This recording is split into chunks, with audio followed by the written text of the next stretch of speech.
Yeah, I think I connected with the because okay, honestly, when I read it, I was like, okay, so when I saw the title, I was like, well, the Curse of Mbirwi, this is very interesting. But then what I really connected with was that Deshaun had it was like he was narrating, but then also he was narrating his own story, but there was like different tones as I was reading it, and I love the creative aspect that Nyasha put into his writing, where it felt like there was this older or like more wise, more knowledgeable version of the character, but then the present day was like this bratty kid that like I don't even like really like him, and but I understood the story for it to be explained, and it tapped on a lot of like nuances and like topics of what an African American family would go through, or any family, trying to find discovery uh,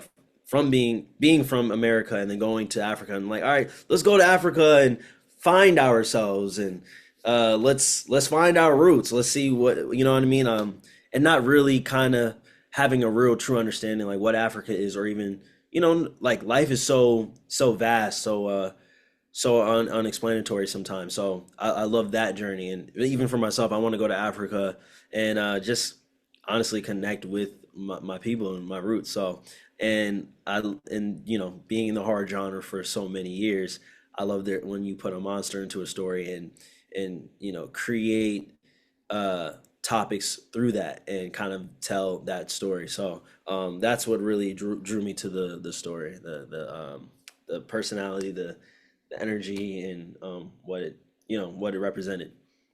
Now, speaking of personality and energy, did you have to, I mean, obviously, Sacrilege blends folklore and psychological horror while Yeah. tackling family trauma and identity, right?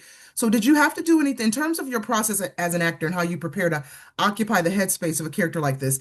Did you have to do anything special in terms of preparing vocally or emotionally to capture Deshaun's journey from teenage grief to, supernatural terror? Did I have to do anything? I mean, every time so when I would record, it was always a distinctive difference between the present Deshaun and the narrated Deshaun. So any day I just do like Deshaun, all right, we're just doing present day Deshaun, like the story, and then it's like, all right, today we're doing the narrated version, and my tone would change. I would say I would just prep in my mindset of like how my delivery and sound would be. Making it live because of it being an audible. It's not just visual, so I'm not expressing through facial expressions. It's literally my voice. So I had to have more inflections and understand like every word had to mean something. I think it was like the mental prep more than it was like me, like going through the whole scale. But yeah. Now, the writer director, so what was the collaborate? I mean, I know you spoke about this moments ago, so let's unpack it a little bit. What was the collaborative process like between you two, especially in shaping your character's voice, fears, and growth across the episodes? Yeah, man, I mean, I was presented the script. I read it, hopped on the phone with him, and we connected right away. Honestly, I just told him I understood exactly what you're trying to do. I really love this, and this is the type of like films, audibles, or stories that I want to represent. And he's a real like artist, really particular, really detailed, creative guy, and that's what I really liked about him, especially when he was directing me. Like he was like, I need you to like in this moment, I need you to breathe like after this line. I'm like, wow, yeah, he's very detailed. So, and I commend him for that because when you're doing something that you love, a project that you put your heart into, you want to make sure it's perfect, and that's how I am with anything that I do. I just I take care of like my art. So, yeah, The Mbiri. This is a shape-shifting spirit, right? yeah. Summoned to protect the local community.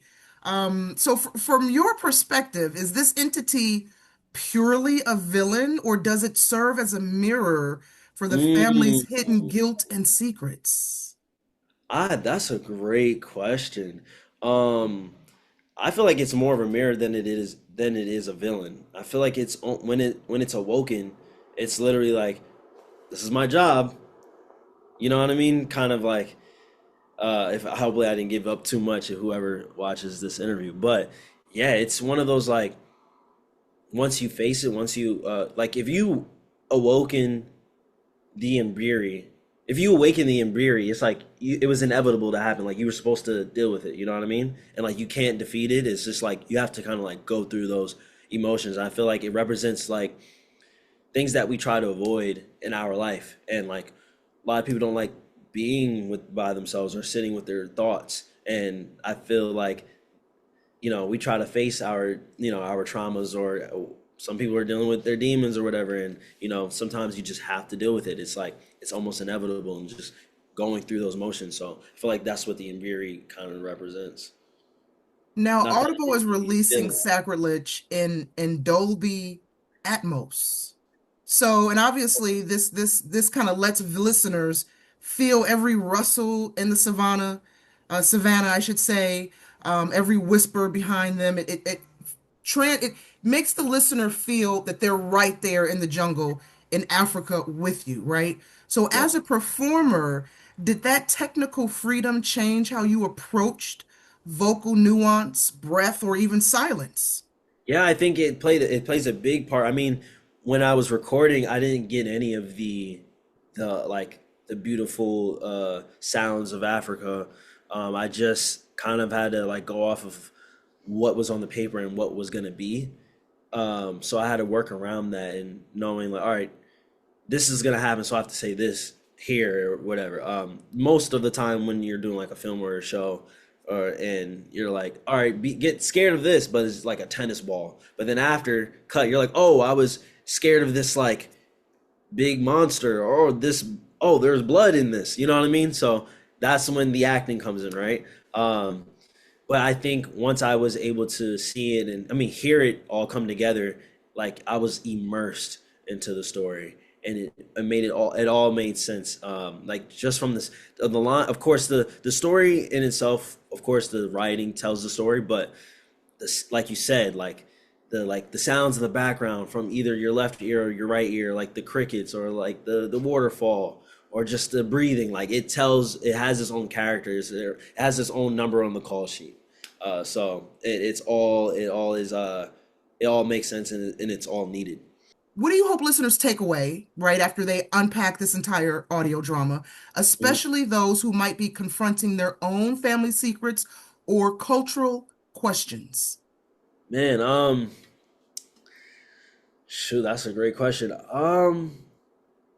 I think listening to listening to Sacrilege, Curse of the Mbiri will be a nice roller coaster and ride. And I feel like people can learn a lot from this. I think people can learn a lot from the Mbiri, and basically like I guess facing ourselves, or the worst part of ourselves. And there's nothing wrong with that. You know what I mean? And I feel like this you can take a lot of different things where it's like, okay, I want to get closer to my family, or like, okay, maybe I won't be disrespectful to sacred land in uh, Africa or anywhere you go. You know what I mean? Or respectful to others and other cultures. But there's just so many different things you can take from this. But yeah, I just say just enjoy, listen, put your headphones on, or listen to your car, and enjoy the roller coaster, emotional roller coaster.